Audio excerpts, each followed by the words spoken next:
Hola, comencem un nou apartat del tema 3. En este cas anem a parlar de la transformació dels paisatges. Ja sabem el que és un paisatge. Un paisatge és tot el que podem veure des d'un lloc determinat. Ja siguen muntanyes, rius, construccions, són simplement alguns dels elements que poden formar aquest paisatge. I aquests elements canvien segons el tipus de paisatge i el lloc on estem. Un paisatge es pot transformar al llarg del temps per diferents causes. Pot ser ja per causes naturals o bé per les activitats que porten a cap les persones. I això és el que anem a veure en aquest apartat. Què pot modificar el paisatge?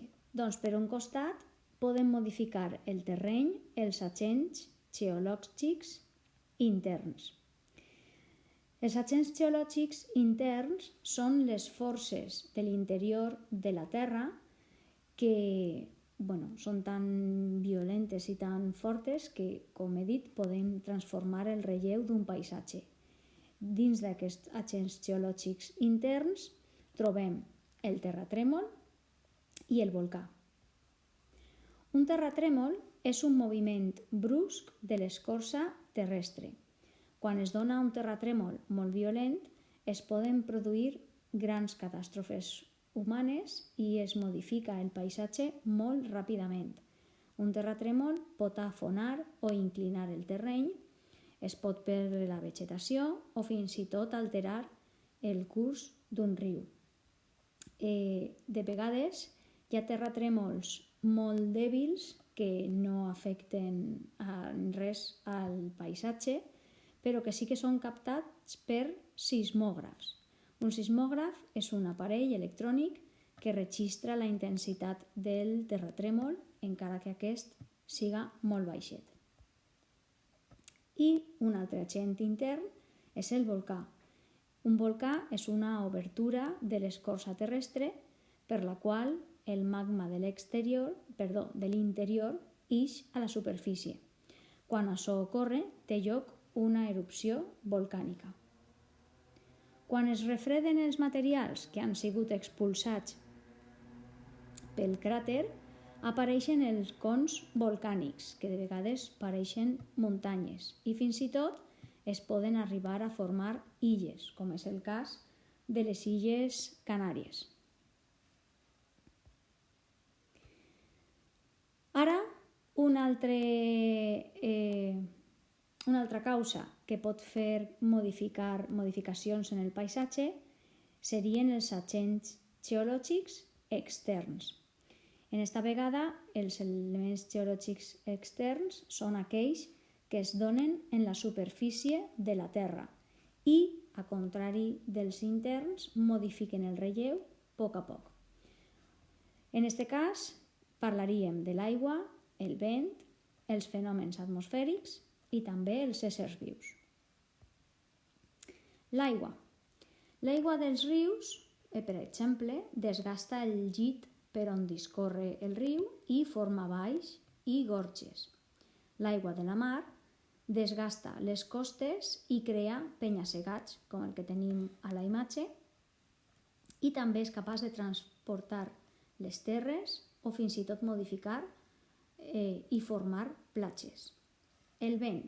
El vent desgasta les roques i arredoneix el cim de les muntanyes, ja que contínuament pega sobre la superfície d'aquestes.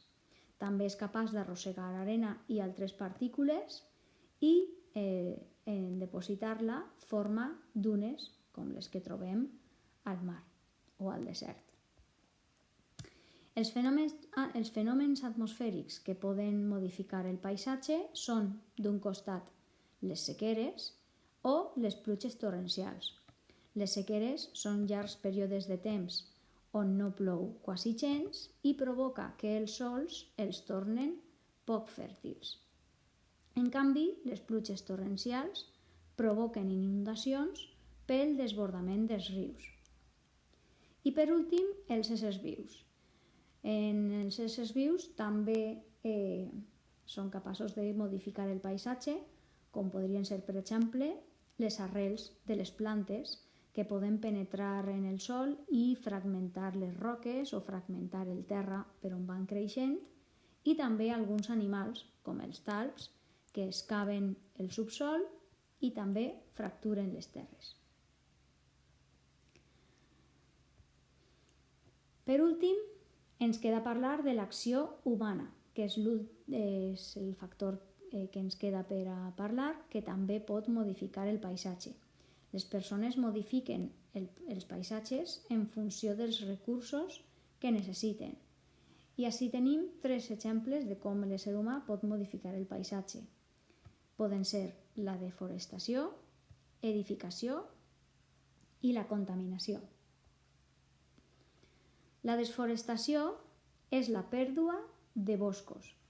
Es produeix quan es talen de manera descontrolada grans superfícies de boscos, ja siga per diversos motius. Pot ser perquè volen aprofitar la fusta, pot ser siga per aconseguir més terreny per a poder dedicar a l'agricultura o a la ramaderia, o aconseguir més terreny per a poder construir. Necessites talar els arbres per a tindre un terreny on poder cultivar, o necessites talar els arbres per a tindre un terreny per a fer una urbanització, per exemple. Hem de tindre en compte que quan desapareix un bosc, també desapareix la fauna que l'habita. Una altra conseqüència de l'acció humana és la edificació excessiva. Es produeix una edificació excessiva quan la construcció d'edificis, urbanitzacions, hotels danya, altera o afecta el paisatge de manera desmesurada. Els motius que poden portar a aquesta edificació excessiva són la construcció d'urbanitzacions, construir infraestructures de transport, com carreteres, ferrocarrils, ports, etc., o la construcció de recintes dedicats a l'oci. I ja per últim, la contaminació. Es produeix una contaminació quan s'alliberen substàncies nocives que alteren l'atmosfera, l'aigua o el sòl, ja siga també per diferents motius, com per exemple l'emissió de gasos d'hivernacle procedents de l'activitat industrial, la crema de combustibles fòssils, que també se produeix com a conseqüència de l'activitat industrial, el trànsit de vehicles, el consum exagerat de plàstic d'un sol ús o l'abocament de residus químics al mar, també una altra vegada per part de la indústria. Fins ací.